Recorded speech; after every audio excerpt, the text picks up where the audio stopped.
Bom dia a todos.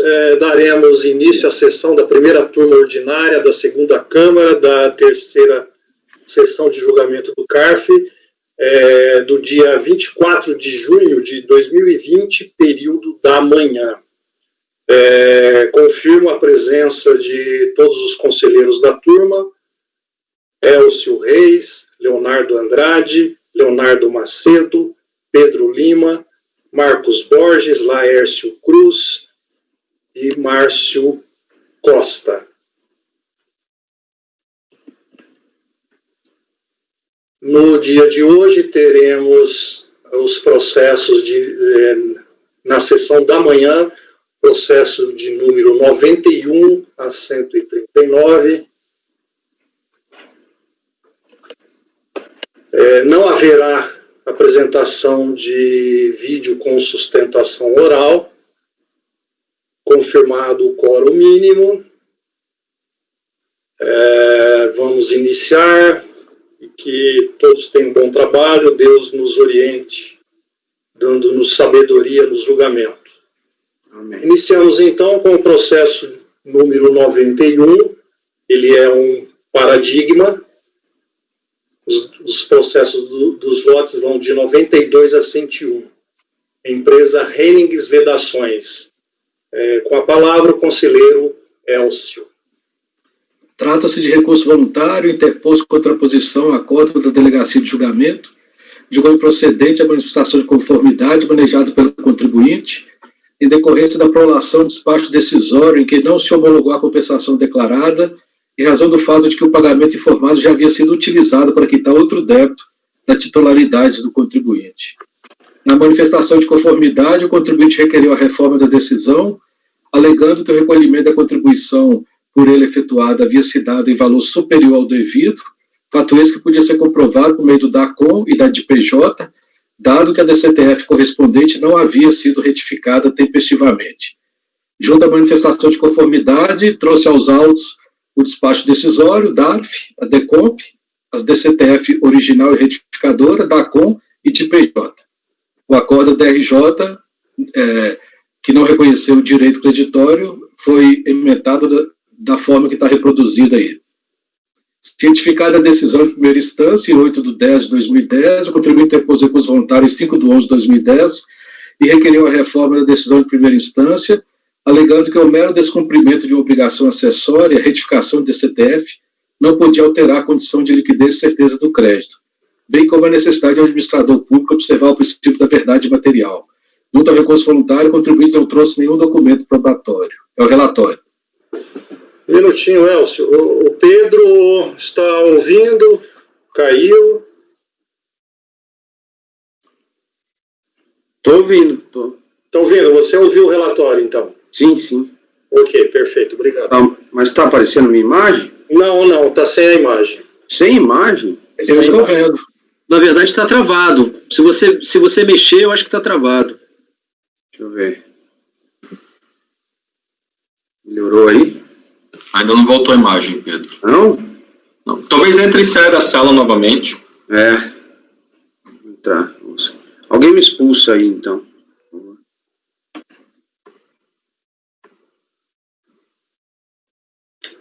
Vamos aguardar o retorno do Pedro.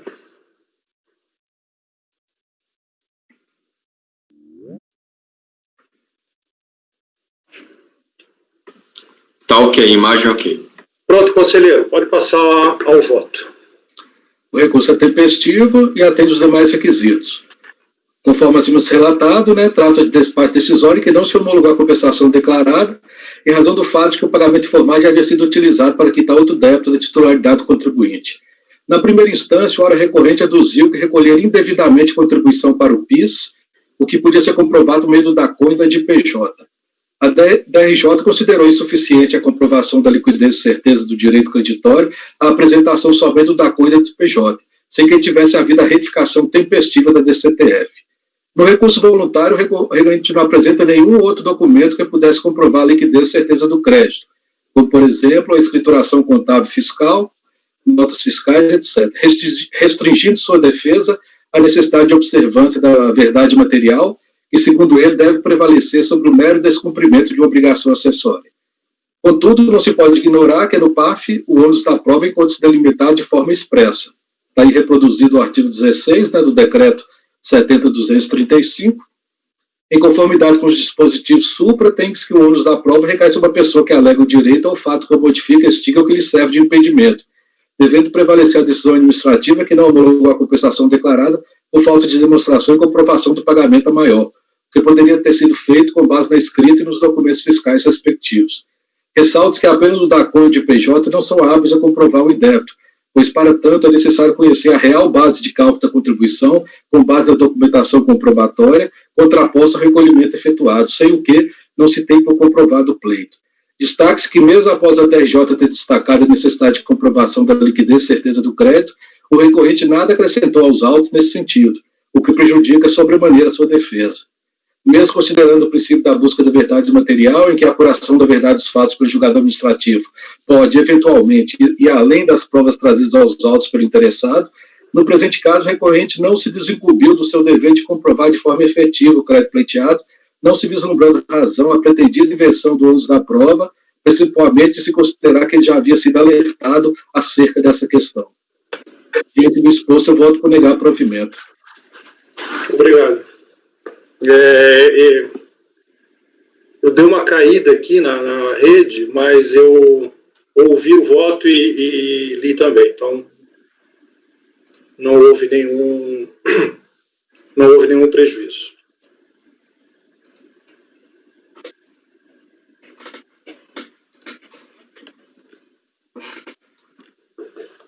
Podemos passar à votação. Conselheiro Leonardo Andrade. Acompanho o relator. Conselheiro Leonardo Macedo. Relator. Conselheiro Pedro. Acompanho o relator. Conselheiro Marcos. Acompanho o relator. Conselheiro Laércio. Acompanho o relator. Conselheiro Márcio. Com o relator. Eu também acompanho o relator.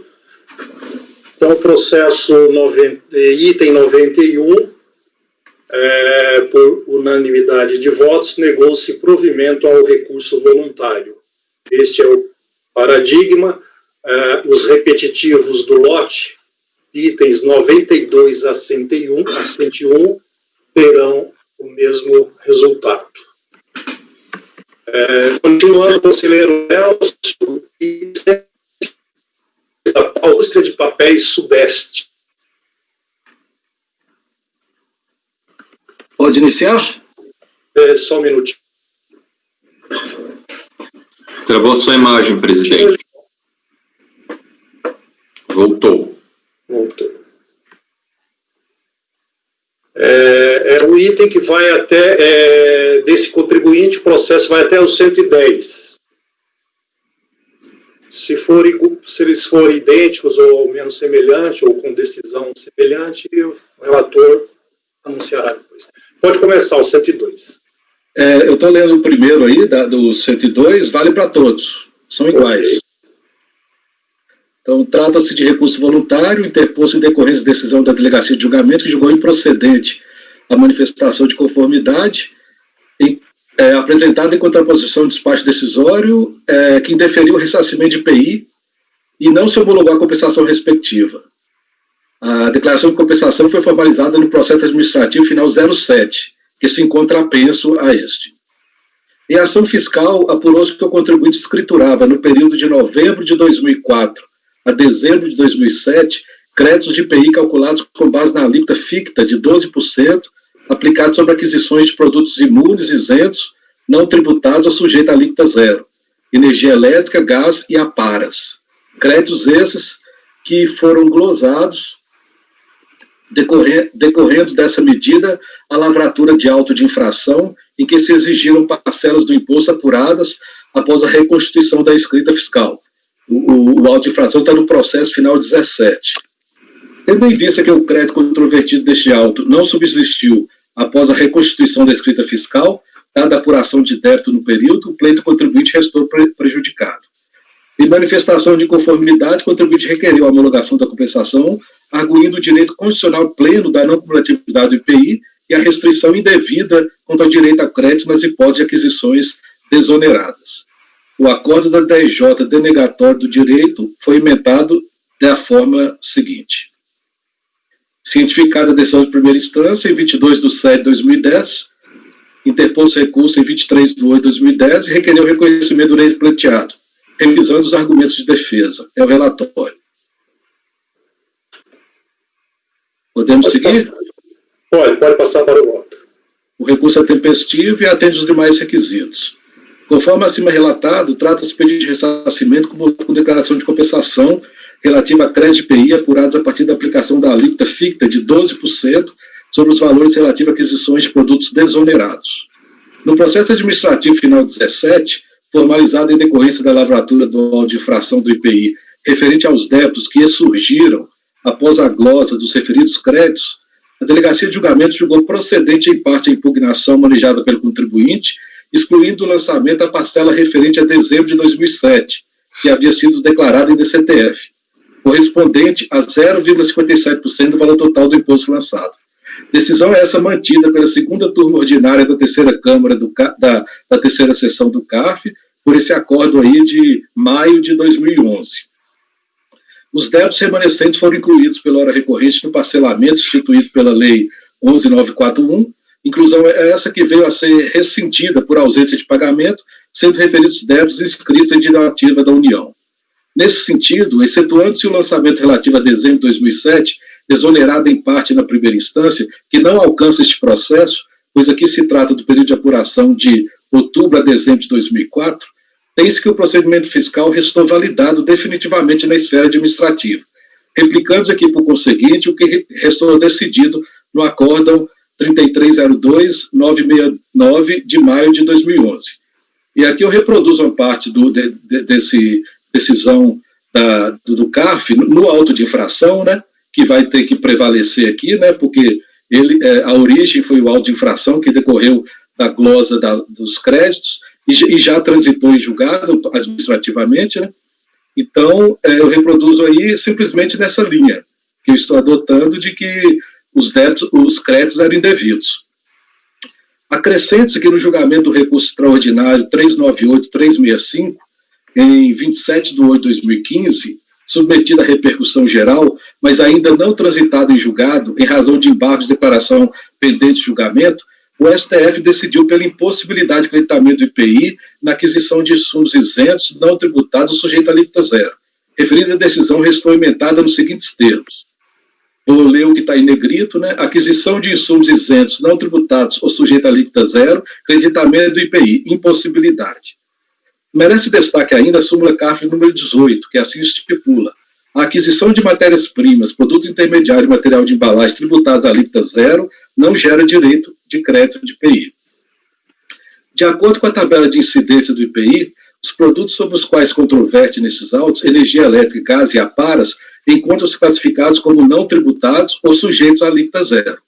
Nesse sentido, tendo sido mantido administrativamente na parte atinente ao período de apuração destes autos, o auto de infração decorrente da reconstituição da escrita fiscal e considerando inexistir direito a crédito IPI na aquisição de produtos desonerados, voto por negar provimento ao recurso voluntário. Ok. Acho que desnecessário o debate, né? Podemos passar para o voto. Para mim está dando eco a minha voz. Vocês estão ouvindo bem? Bem. Sim, ela começou com eco e já parou. Tá. Leonardo Andrade. Acompanhe o relator. Acompanhe o relator. Leonardo Macedo. Acompanhe. Pedro. Marcos.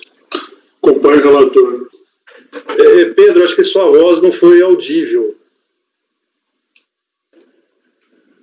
Com o relator, presidente. Ok. Eu entendi pelo sinal de cabeça. Sim. Marcos votou. Laércio. Com o relator. Márcio.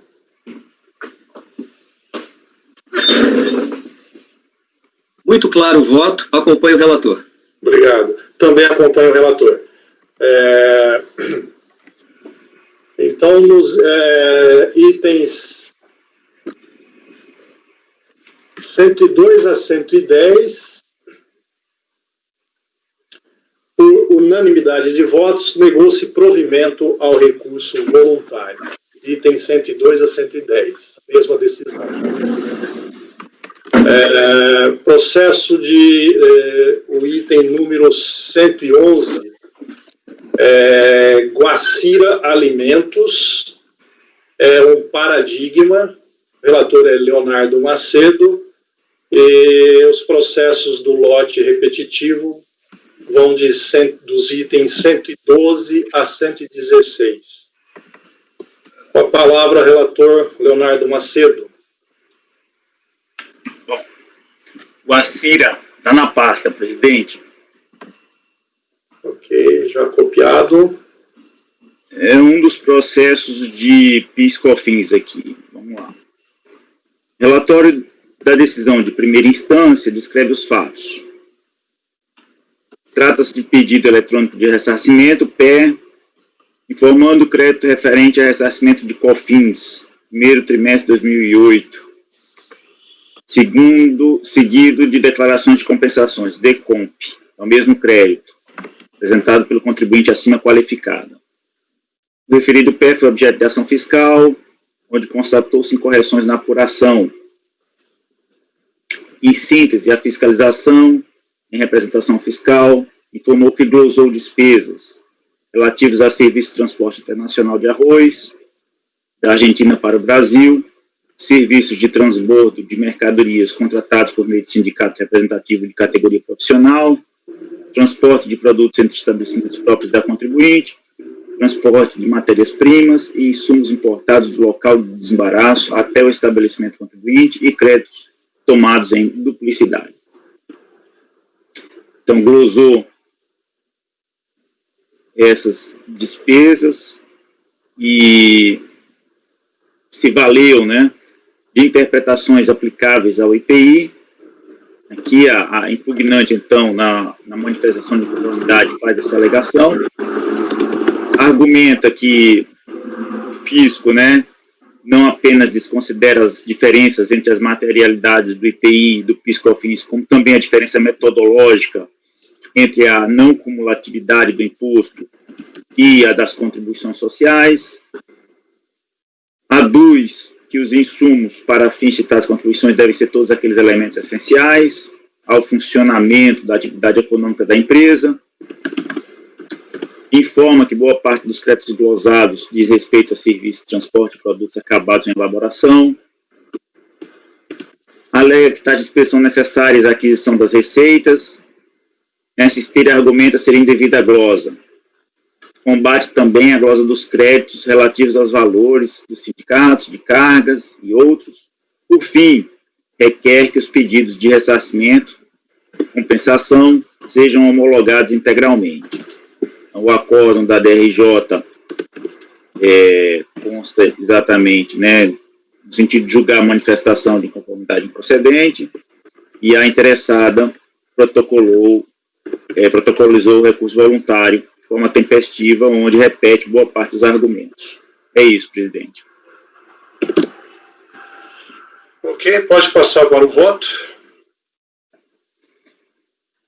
O recurso atende a todos os quesitos de admissibilidade previstos em lei, razão pela qual dele se conhece. Em apertada síntese, trata-se de recurso direito creditório de COFINS. Passo a análise. O preliminar de nulidade. A recorrente, em sede preliminar de nulidade, em sede de preliminar, alega a nulidade do lançamento, tendo como fundamento o fato de que o pedido de ressarcimento havia sido homologado pelo sistema de créditos e compensações. Sustenta que a fiscalização não poderia auditar o pedido já homologado para fins de lançamento de supostas incorreções. Sobre este ponto, não assiste razão à recorrente. A homologação impede a exigência do crédito tributário extinto nesta condição, sem, contudo, restringir o poder-dever da administração tributária de examinar a procedência do direito do crédito envolvido. Em outras palavras, o crédito requerido, indicado na declaração de per se, não se homologa por ausência de previsão legal. O lançamento em questão teve fundamento a negativa do suposto direito pretendido pelo recorrente. Jurisprudência do CARF. Aí. Nesse diapasão, a homologação da prestação tem como efeito principal a extinção do crédito tributário respectivo, não, porém, o condão de validar o crédito utilizado. Assim, não conheço da preliminar de nulidade. Do conceito de insumo, recurso especial do STJ, a recorrente discorre sobre o conceito de insumo.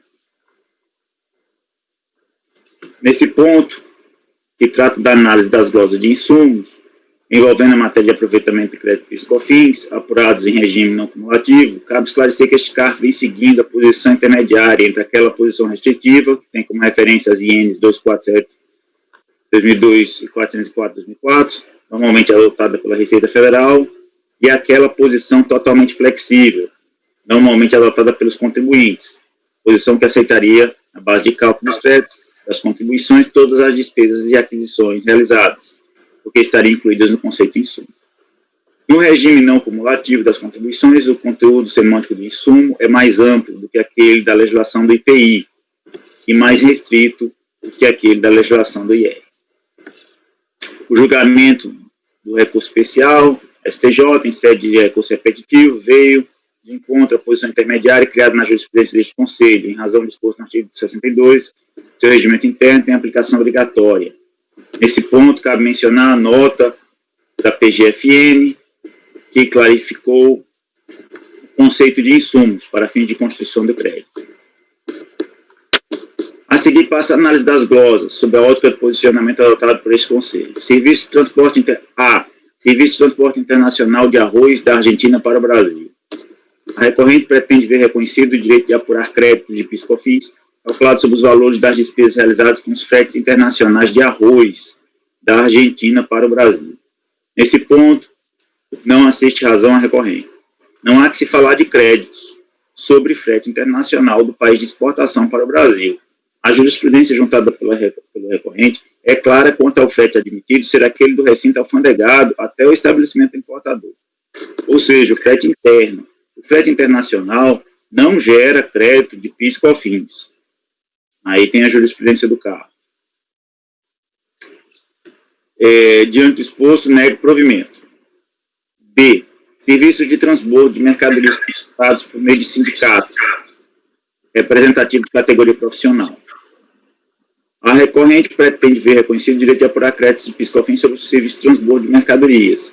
Nesse ponto, assiste razão recorrente. Serviços de carga, descarga e transbordo são passíveis de gerarem créditos de PIS/COFINS, com fundamento nos incisos 2º e 9º das leis 10.637 e 10.833, jurisprudência. Diante do exposto, dou provimento. C. Transporte de produtos entre estabelecimentos próprios da contribuinte. A recorrente pretende ver reconhecido o direito de apurar créditos de PIS/COFINS sobre transporte de produtos acabados em elaboração em estabelecimentos próprios. Nesse ponto, assiste razão à recorrente. O serviço de transporte de produtos acabados em elaboração entre estabelecimentos próprios é passível de gerar créditos de PIS/COFINS, com fundamentos e incisos tal e tal das leis 10.637 e 10.833, jurisprudência. Diante do exposto, dou provimento. B. Transporte de matérias-primas e insumos importados do local do desembaraço até o estabelecimento contribuinte. A recorrente pretende ver reconhecido o direito de apurar créditos PIS/COFINS sobre o transporte de matérias-primas e insumos importados do local do desembaraço até o estabelecimento da contribuinte. Nesse ponto, assiste razão recorrente. Os serviços de transporte de matérias-primas e insumos importados até o estabelecimento são passíveis de gerar créditos, fundamentos nos artigos nos incisos artigos das respectivas leis. Dou provimento. Conclusão. Por todo exposto, voto por rejeitar a preliminar de nulidade e dar provimento parcial para reverter as glosas dos itens. Serviço de transporte de mercadorias, contratados por meio de sindicato representativo de categoria profissional, transporte de produtos em estabelecimentos próprios da contribuinte, transporte de matérias-primas e insumos do local de desembaraço até o estabelecimento do contribuinte. É isso, presidente. Obrigado. Necessidade de debate, algum esclarecimento? Só um ponto, só um detalhezinho aqui. É que, no caso do importado, né, o relator cita também o inciso 9º. Eu acho que aqui o inciso 9º não caberia, que é venda, né? E no caso de importado, acho que só bastaria o 2, né? Que seria o insumo. Ah, tá. Só esse detalhe. Só o detalhe, né, Elcio, para tirar o 9º. É só no caso da importação. Tá, desse transporte internacional, né? Letra D, né? Isso. Letra D, exatamente. D de dado. Aham. No mais eu acompanho. Vou tirar. Agora em votação. Ok. Leonardo Andrade. Acompanho o relator, presidente. Pedro.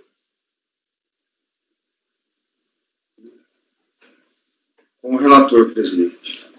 Marcos. Acompanho o relator. Márcio.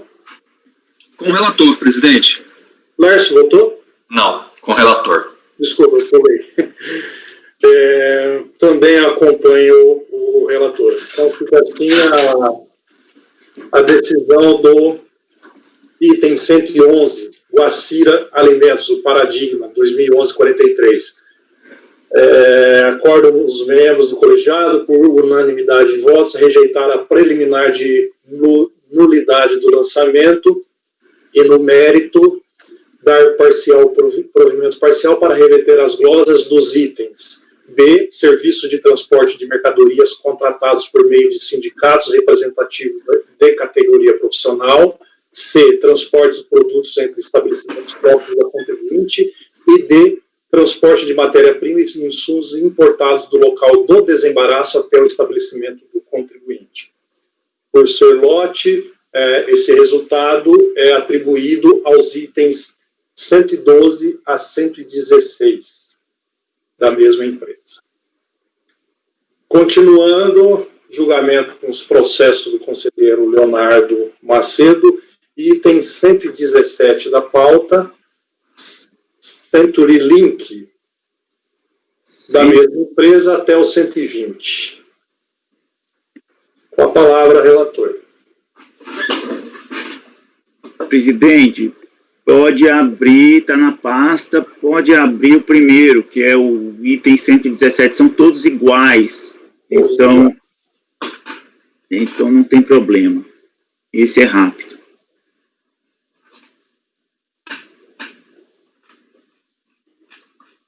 Esse aqui é uma herança do nosso ex-conselheiro Marcelo.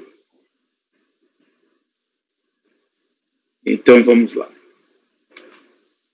Recurso voluntário contra a decisão, que julgou improcedente manifestação de conformidade. O relatório é o seguinte. Trata-se de DECOMP, com aproveitamento de suposto pagamento a maior. A Delegacia da Receita Federal deu de origem, emitiu despacho decisório eletrônico que não homologou a compensação, tendo em vista que o pagamento apontado como origem do direito creditório estaria integralmente utilizado na quitação de débito do contribuinte. Cientificada, a contribuinte apresentou manifestação de conformidade, no qual alegou que, como inúmeras outras empresas, no final do ano calendário 2002 e início de 2003, teve que adaptar seus controles internos para atender às diversas alterações trazidas à sistemática de apuração e recolhimento da contribuição social, da contribuição ao Programa de Integração Social, PIS, e que pesa a não cumulatividade, tem se tornado regra geral, tal, receitas sujeitas à sua sistemática anteriormente citadas e sorte tributária está remunerada de forma autônoma. Dada toda a inovação trazida pela legislação e as naturais incertezas, a requerente equivocou-se. E desse equívoco acabou resultando em pagamento maior.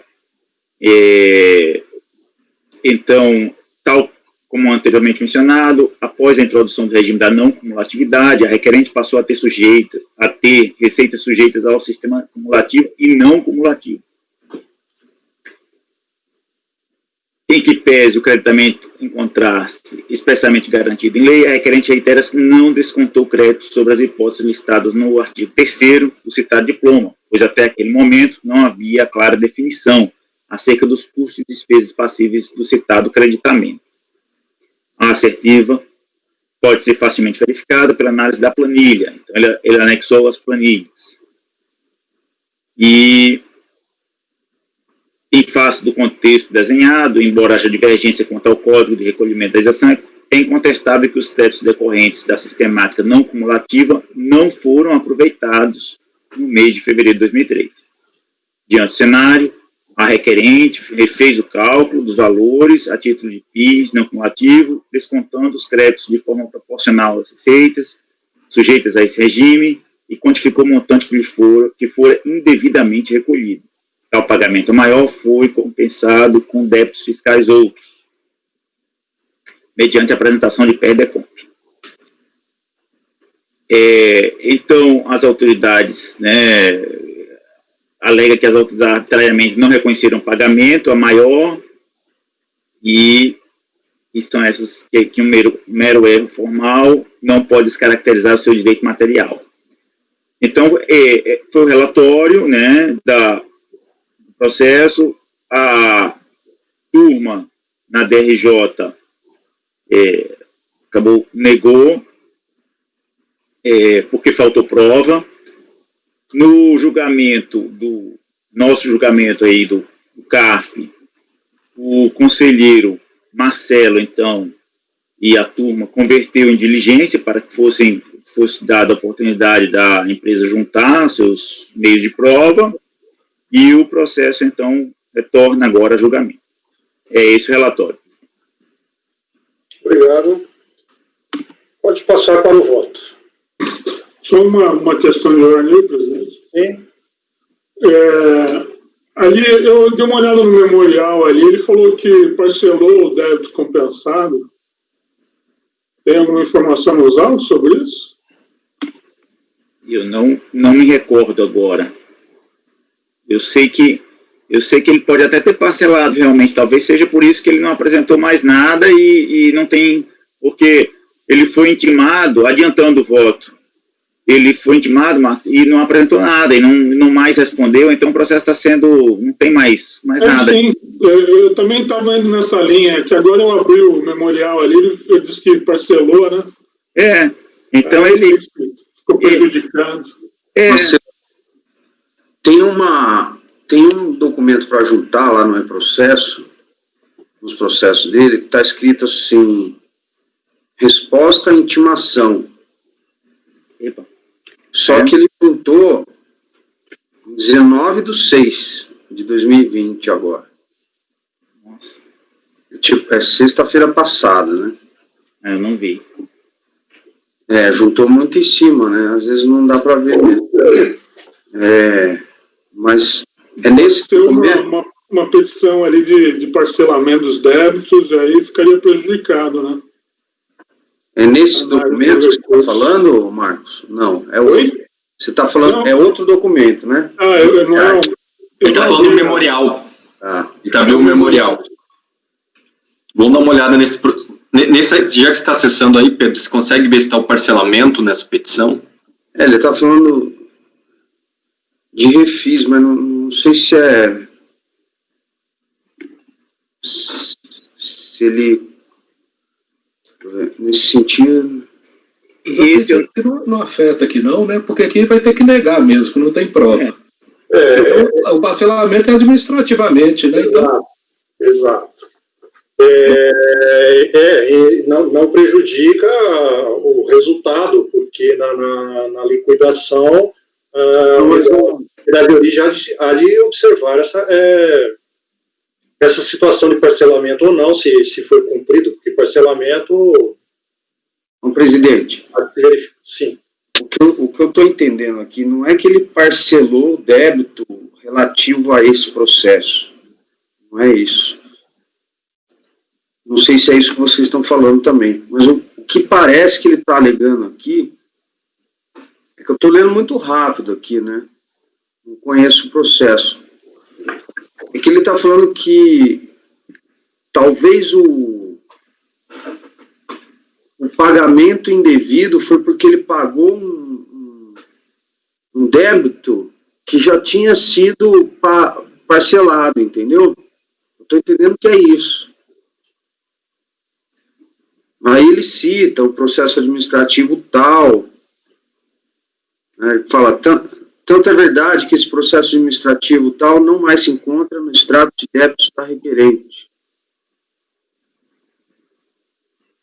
Ó, em razão do pagamento do débito que originou tal lide, requer-se a extinção do presente feito com arquivamento dos autos. Ah, não, então ele está falando... Não, se fosse um parcelamento do débito, né, indevidamente compensado, seria uma desistência, né? É como se fosse um pedido de desistência do recurso. Ele está pedindo arquivamento dos autos. Mas como está negando o provimento, aí quando voltar para a delegacia vai ver essa questão do parcelamento. Exato. É o que inicialmente eu estava imaginando. Ok, esclarecido, acho que já podemos ir para o voto, né? Vamos, presidente. Elcio, Acompanho o relator. Leonardo Andrade, Acompanhe o relator.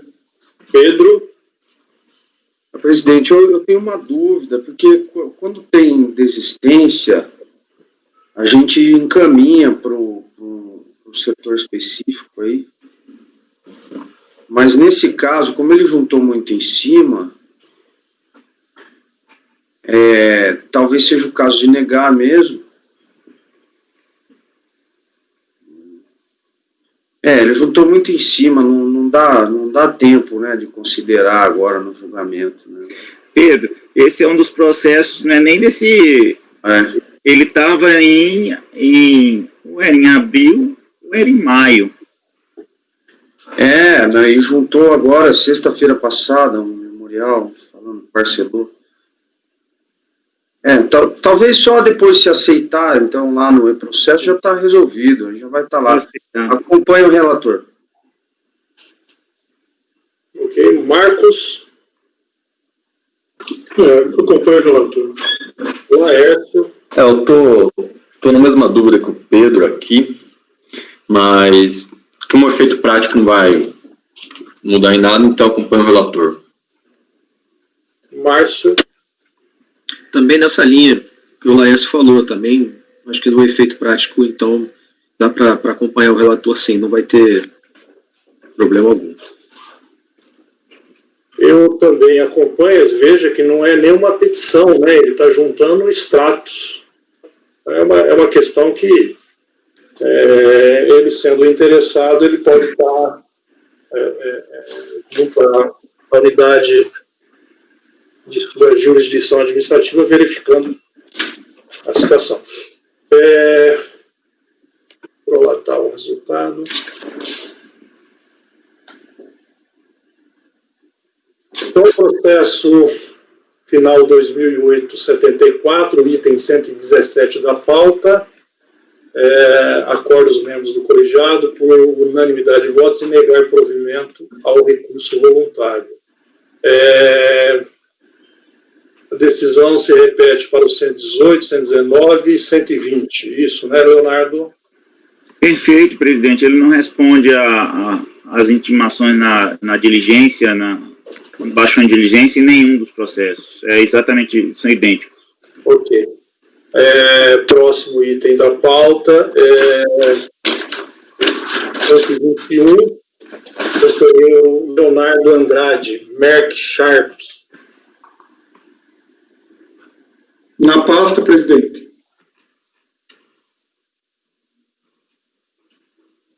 Posso iniciar? Pode. Trata o presente processo de pedido de ressarcimento de crédito de IPI no valor de R$ 41.886,75, relativo ao primeiro trimestre de 2003, consta dos autos de compra com utilização do crédito. Segundo a informação fiscal disponível nas informações complementares da análise do crédito, que consta no sítio da Receita Federal, o Serviço de Fiscalização da Receita, da DRF em Fortaleza, após procedimento fiscal, que visou a comprovação e aferição dos valores pleiteados pela contribuinte, opinou pelo indeferimento total do crédito. Cientificada, a interessada apresentou manifestação de conformidade, na qual trouxe seus argumentos de defesa. A decisão recorrida, proferida em sede de manifestação de inconformidade, apresenta a seguinte ementa e julga improcedente a manifestação. A transcrevo.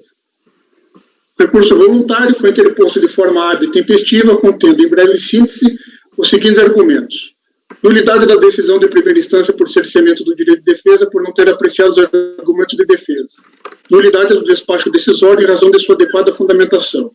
Fundamentação da decisão, essencialmente voltada para questionar o seu processo produtivo, é carente de elementos que lhe permitam concluir pela invalidade do crédito por total descompasso com a realidade dos fatos. Os fornecedores atacadistas são contribuintes do IPI. É sucessora da empresa Axel Nobel Limitada por aquisição de seus estabelecimentos, dentre eles o estabelecimento filial que deu origem aos créditos do IPI compensados. Demonstra a linha sucessória empresarial. É carente de decisão que indeferiu o pedido de diligência. A decisão não se baseou em provas irrefutáveis de que o crédito inexiste por não ter sido empregado insumo no seu processo produtivo, não existindo prova ou evidência de que tenha sido atribuída a qualquer outra destinação ou desvio aos insumos adquiridos. Que a decisão está baseada em meras suposições. Ao se decidir que o crédito inexiste por informações insuficientes, deveria ter sido efetivada a diligência em respeito ao princípio da verdade material. Que a autoridade fiscal tem o dever de ofício de rever o lançamento, conforme no artigo 149, inciso 4 do CTN. Ao final, a recorrente pugna pelo provimento do recurso interposto. O processo foi encaminhado a este Conselho Administrativo de Recursos Fiscais, tendo sido convertido o julgamento em diligência, conforme a resolução número 3201-000-421, de 22 de agosto de 2013. Mencionada resolução determinou a adoção das seguintes providências. Transcrevo. A Delegacia da Receita Federal do Brasil em Fortaleza prestou a seguinte informação. Transcrevo a informação da DRF. Devidamente intimada sobre a manifestação fazendária, a recorrente prestou os seguintes esclarecimentos e informações. Que o CARF não determinou a realização de diligência em loco na recorrente, mas análise dos documentos já juntados aos autos, e intimação da recorrente, caso seja necessária, a apresentação de documentos adicionais para verificação da materialidade do direito creditório. O estabelecimento filial, detentor do crédito, foi encerrado em 29 de abril de 2015, conforme comprova a certidão de baixa do CNPJ, razão pela qual requer que todas as intimações e notificações sejam feitas ao estabelecimento matriz. Diante do não cumprimento contido na resolução número 3201-000-421, o processo foi novamente convertido em diligência, resolução 3201-001-143, de 2 de fevereiro de 2018, para que a unidade responsável cumprisse em todos os termos da diligência original referida. A Delegacia da Receita Federal do Brasil de Fortaleza, através de relatório fiscal datado de 21 de novembro de 2019, cumpriu o solicitado por este Conselho de Recursos Fiscais. A recorrente foi instada a se manifestar sobre o resultado da diligência, contudo, deixou transcorrer o prazo em habeas ao relatório. Obrigado. Podemos passar para o voto. Conforme relatado, trata o presente processo de pedido de ressarcimento de crédito IPI, no valor de R$ 41.886,75, relativo ao primeiro trimestre de 2003, com fundamento no artigo 11 da Lei 9779 de 1999, consta dos autos a DECOMP com utilização do crédito. É sabido que o ressarcimento autorizado pelo artigo 11 da Lei 9779 de 99 vincula-se ao preenchimento dos requisitos e condições determinados pela legislação tributária de regência, e verbos, transcrevo o artigo 11. A decisão recorrida assim pontuou o cerne do litígio. Assim, o que tem relevo na presente discussão é saber se ficou demonstrado efetivo emprego no processo produtivo da recorrente ou de terceiro por sua conta e ordem, das MT, PI e ME, cujo crédito de PI derivado invoca, sendo que somente quando cabalmente comprovado tal emprego, porque referidos insumos poderiam sofrer destinação diversa, não autorizadora do aproveitamento de créditos, é que se poderia avançar a etapa seguinte de cálculo do valor a ser ressarcido. Após a conversão do julgamento do feito em diligência, a controvérsia foi dirimida pela Delegacia da Receita Federal do Brasil de Fortaleza, que em relatório de diligência fiscal consignou. O contribuinte afirmou que todos os fornecedores dos insumos adquiridos no trimestre analisados são contribuintes do IPI, não havendo aproveitamento de crédito do IPI por aquisições de comerciais atacadistas não contribuídos. Ademais, destaca que todas as notas fiscais que compuseram o crédito do IPI possuem destaque do referido imposto. De fato, compulsão das cópias das notas fiscais apresentadas, observa-se que há o destaque do IPI. Ao ser instado a explicar as razões do aproveitamento de créditos do DPI relacionados às notas fiscais de créditos extemporâneos e demais créditos, nota fiscal tal, CNPJ emitente número tal, constante no PERDECOMP número tal, bem como explicitar do que se tratava. A recorrente explicou que a nota fiscal relativa aos créditos extemporâneos aproveitados no citado PERDECOMP se refere à aquisição de painéis fotovoltaicos para a geração de energia adquiridos da empresa Didai Tecnologia Limitada, nome de fantasia de Didai Solar. Salvo o melhor juízo, a aquisição de painéis fotovoltaicos não é passível de aproveitamento de crédito para fins de IPI, pois não se enquadra na visão da fiscalização no conceito de insumo para fins de apuração dos créditos de IPI. O quadro a seguir sintetiza o crédito extemporâneo, que não deve, no entendimento da fiscalização, ser aproveitado, por não se enquadrar no conceito de insumo para fins de apuração dos créditos de IPI. Reproduzo. Já em relação às matérias-primas, aos produtos intermediários ou aos materiais de embalagens, listados a seguir: placa ZP38AS40 por 40 CBA. B. ATPEG 400 USP, polietileno glicel 400. O contribuinte em tela explicou que todos são insumos utilizados em seu processo produtivo. A placa ZP38S40 por 40 CBA, segundo o contribuinte, utilizada para filtrar o produto no processo de fabricação.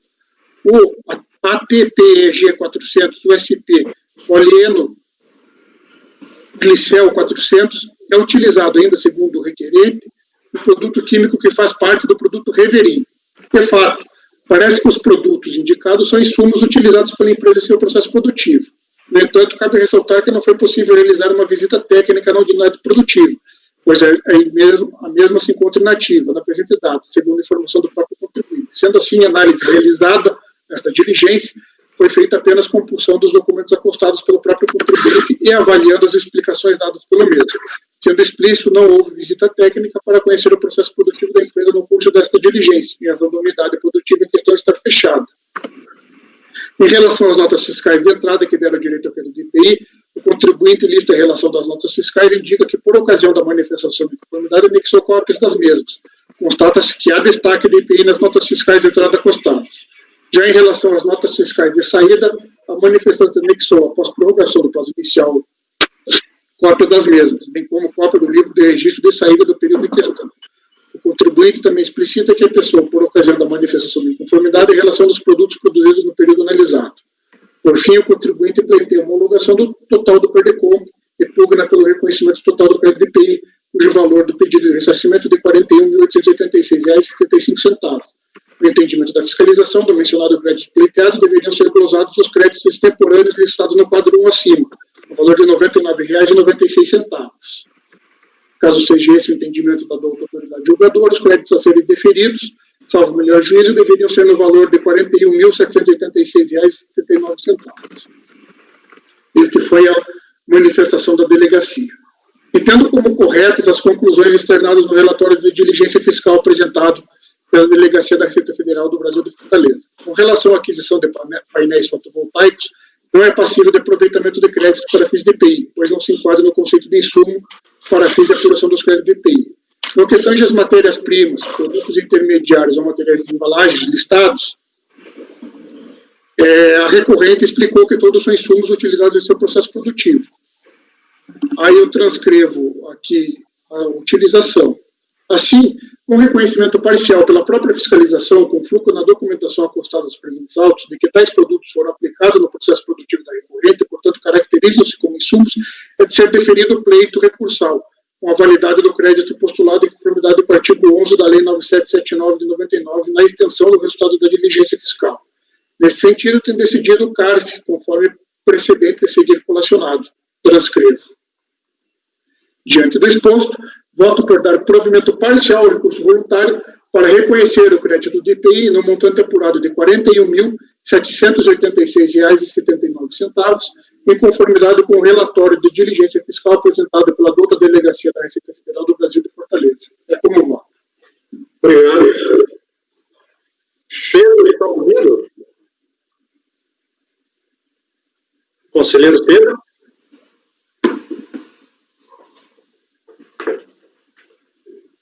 Guardar um minuto. Presidente, fui pegar água. Ok. Mas eu li o voto e ouvi também. Tá certo. Seguiu a diligência, o resultado da diligência.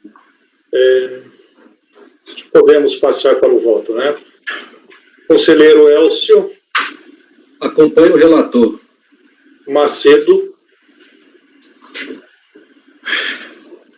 Acompanhe. Obrigado. Pedro. Com o relator. Marcos. Acompanho o relator. Acompanho o relator. Márcio. O relator, presidente. Eu também acompanho o relator. Leonardo, pode parecer preciosismo, mas eu proponho uma pequena alteração na decisão. Texto dizendo, poderia constar que está acolhendo-se a conclusão do relatório de diligência e ainda mencionar as folhas.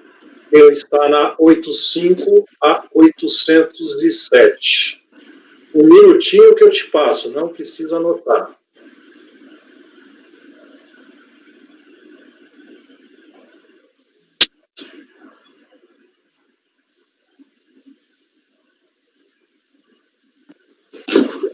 Ok, presidente. Na verdade, estamos acatando o resultado, a conclusão do relatório em que ele propõe, em que se o CARF concordar, seria aquele o resultado. O processo seguinte também tem o mesmo resultado ou não? É o mesmo resultado, mas muda os produtos ali, presidente. Ok. Poderia ir para o voto direto? Tá, deixa eu só proclamar então a decisão desse 121.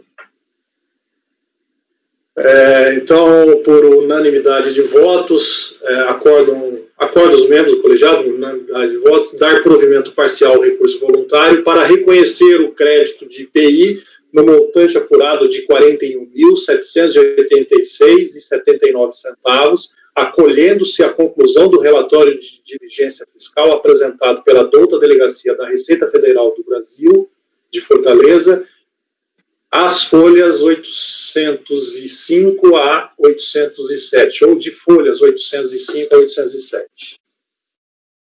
Ok, podemos ir para o próximo. Item 122.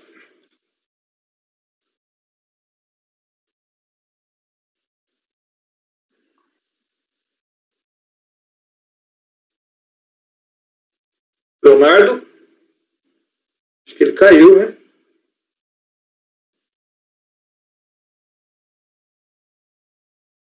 Ok.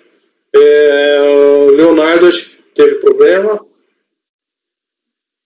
Presidente? Sim. Eu caí por alguns instantes, eu não consegui acompanhar a proclamação do voto. Ok. Então, por unanimidade de votos, dar provimento parcial ao recurso voluntário para reconhecer o crédito de IPI no montante de R$ 41.786,79, acolhendo-se a conclusão do relatório de diligência fiscal apresentado pela DRF Fortaleza, de folhas 805 a 807. Ok? Poderíamos ir para o item 122, Leonardo? Tá ok, presidente. A matéria é a mesma?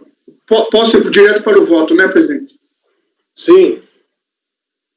Conforme relatado, trata o presente processo de pedido de ressarcimento de crédito de IPI, no valor de R$ 35.465,84, relativo ao quarto trimestre de 2002, com fundamento no artigo 11 da Lei 9779 de 1999. Sabendo que o ressarcimento autorizado pelo artigo 11 vincula-se ao preenchimento dos requisitos e condições determinados pela legislação tributária de regência. Transcrevo. Após a conversão do julgamento do feito em diligência, a controvérsia foi dirimida pela Delegacia da Receita Federal do Brasil de Fortaleza, que, em relatório de diligência fiscal, consignou. Transcrevo o relatório nas partes que interessam. Digo eu. Tendo como corretas as conclusões externadas no relatório de diligência fiscal apresentado pela Delegacia da Receita Federal do Brasil de Fortaleza. Com relação à aquisição de máquinas, equipamentos, cartucho e placa, não são passíveis de aproveitamento de crédito para fins de IPI, pois não se enquadram no conceito de insumo para fins de apuração dos créditos de IPI. No que tange às matérias-primas, aos produtos intermediários ou aos materiais de embalagem, estão a seguir: selos de alumínio 20 mm comum, CART MILIG RW0306 TP30, elemento filtrante SLK 7002 NTP e elemento filtrante ABINF 7 PH4, conforme consignado no relatório de diligência fiscal, o recorrente explicou que todos são insumos utilizados em seu processo produtivo. Os selos de alumínio são utilizados na tampa do frasco para os produtos estéreis, e em cima da borracha de isolamento para tampar o frasco. Os cartuchos MILIG RW0106 TP30 são utilizados como elementos filtrantes na purificação de granéis líquidos. Os elementos filtrantes SLK 7002 NTP e a BINF 7PH4 são usados para filtrar entre uma etapa e outra o produto no decorrer do processo de fabricação. Leonardo, minutinho, acho que o Elcio caiu. Elcio, está na escuta? Estou inteiraço aqui. Ah, ok. A tua imagem congelou. Dá um enter ou algo assim. Mas para todo mundo? Não sei. Para mim também. Congelou. Ok.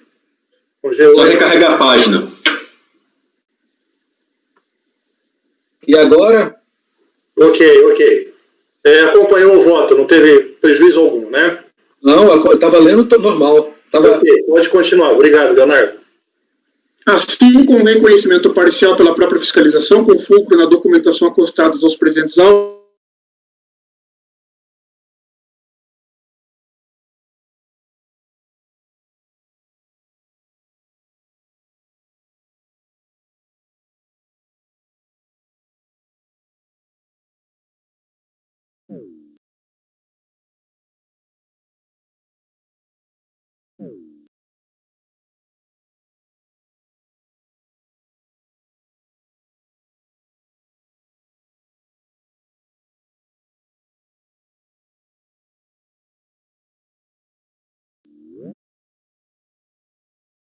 da extensão dos resultados da diligência fiscal.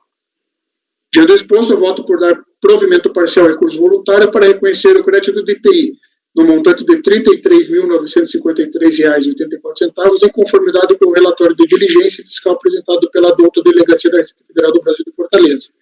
Aqui eu acho que daí fazer as mesmas considerações sugeridas pelo senhor presidente no processo anterior. Ok. Pode ser. A página dele é 796 a 798. O valor é que é diferente, né? O valor é diferente.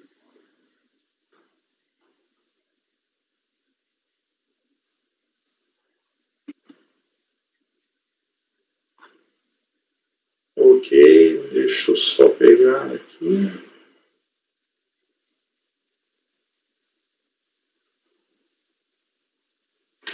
Podemos passar para o voto. Elcio. Eu acompanho o relator. Macedo.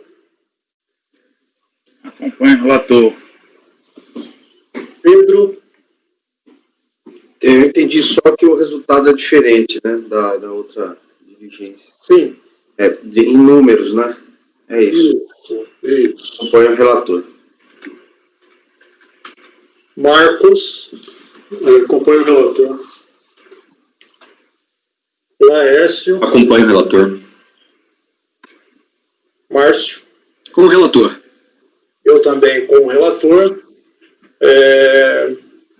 Então, nesse processo, item 122, também por unanimidade de votos, dou-se provimento parcial ao recurso para reconhecer o crédito do IPI no montante de R$ 33.953,84, acolhendo-se à conclusão do relatório de diligência fiscal apresentado pela Delegacia da Receita Federal de Fortaleza, de folhas 8.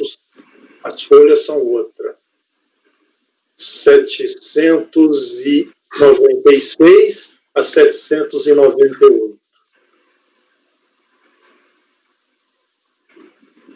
796, 798. 798. Antes de passar para o próximo, Apoio, percebemos que pode ter caído. Houve prejuízo na gravação? Não, presidente, continue gravando. Ok, nós também estamos gravando aqui. Obrigado. Presidente, Sim? eu estou dando uma olhada aqui naquele Seturilink lá, e tem pedido de juntada lá de um pedido de desistência, né? Os débitos com pedido de desistência, que ele informa ali os débitos que foram parcelados e junta a documentação, né? Como já foi votado, não sei se seria interessante o relator colocar um parágrafo dizendo que foi juntado informação referente a pedido de parcelamento para a delegacia verificar, né, se os débitos não homologados foram realmente parcelados.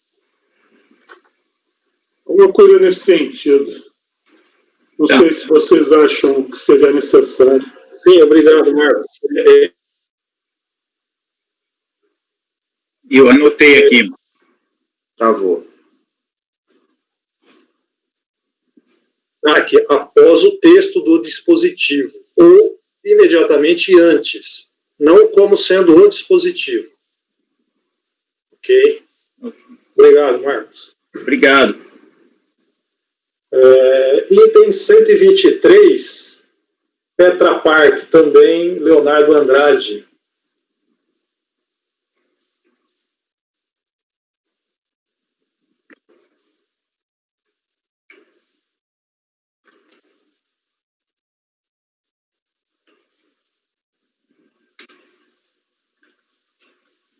Só um momento, está abrindo o arquivo, presidente. O Pedro, para mim o Pedro está sem imagem. Voltou.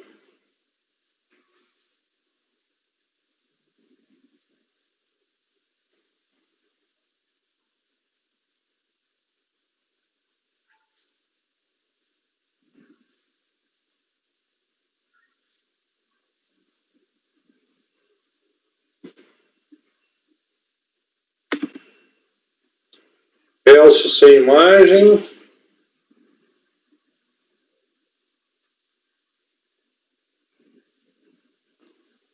Voltou. Quando for tomar água, essas coisas... Vai tirar a luminosidade da janela. É aqui do lado, então por isso que eu não avisei. Não, tudo bem. Posso iniciar, presidente? Pode iniciar, por favor. Tanto o presente processo de auto de infração relativo à contribuição para o PIS, lavrado em 16 de junho de 2003, formalizando o crédito tributário no valor total de R$ 1.576.650,01, com os acréscimos legais cabíveis até a data da lavratura, em virtude dos débitos declarados para janeiro e fevereiro de 98 terem sido vinculados à compensação sem DARF, processo judicial não comprovado. A empresa impugnou a exigência fiscal com inúmeros argumentos. Meu tio, Leonardo, esse processo é acima de R$ 1 milhão? Aquele lá é o valor com os encargos, presidente. O valor originário é abaixo.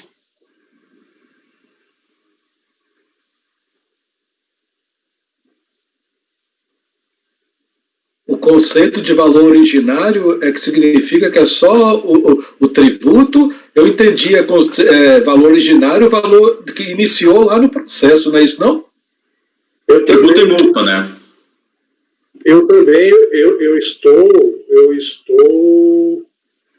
convencido de que é o valor lançado no crédito, no auto de infração, é o valor total, né? No auto de infração. Eu, inclusive, ontem eu tive um caso de pedido de retirada de processo meu,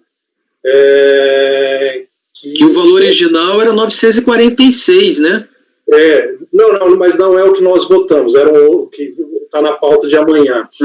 Ele era, com os juros, que ele ultrapassava, mas os juros estavam lançados no auto de infração, então ultrapassava R$ 1 milhão. Eu acho que o caso também, se o auto de infração ultrapassa, todos os valores lançados Sim. Só uma informação. Consultando o e-processo, né? E consta o valor originário lançado pleiteado. Tá? R$ 566.447,07. Mas eu acho que eles já tinham alertado que o e-processo, em alguns casos, poderia estar errado. A gente teria que ver o processo também. Eu olhei o auto de infração aqui. Esse é o valor da contribuição. Esses 500 é a multa e os juros. Com a multa e os juros fica 1,6. 500. É uma notificação de lançamento. A questão é que, nesse caso, a dúvida vai surgir. Por quê? O valor originário, 566 mil. O valor do processo, 1 milhão. Aí a questão da gente ver o auto de infração. Se no auto originário a soma dele for acima de 1 milhão, é o caso de retirada de pauta. Porque esse valor de processo pode ser o valor atualizado. Pode ser o valor que, por exemplo, um auto complementar. Presidente, sabe o que eu estou achando estranho? Que esse é o segundo processo que a gente pega, que o valor originário que está no e-processo é o valor só do tributo. Né? Então, será que para fins desse cálculo que o CARF fez, para pautar abaixo de 1 milhão, será que realmente eles não consideram o valor originário como esse que está no processo, que seria só o tributo? Eu não sei, essa informação não ficou muito clara, né? Eu entendo que, a princípio, via de regra, o valor originário é o que consta nessa informação que nós acabamos de ler, que, de fato, ele forma, né... No e-processo. Isso, valor originário. É a referência. Então, tá lá. Valor originário, 566 mil. Aí tem crédito consolidado, crédito multa e valor do processo, 1.300.000. Para se resolver isso de forma fácil e tirar a dúvida, olhar o auto de infração, sim. Vamos fazer o seguinte, vamos interromper, fazer um pequeno intervalo e a gente já verifica isso aí, podemos até estar conversando a respeito. Então, por favor, apoio, vamos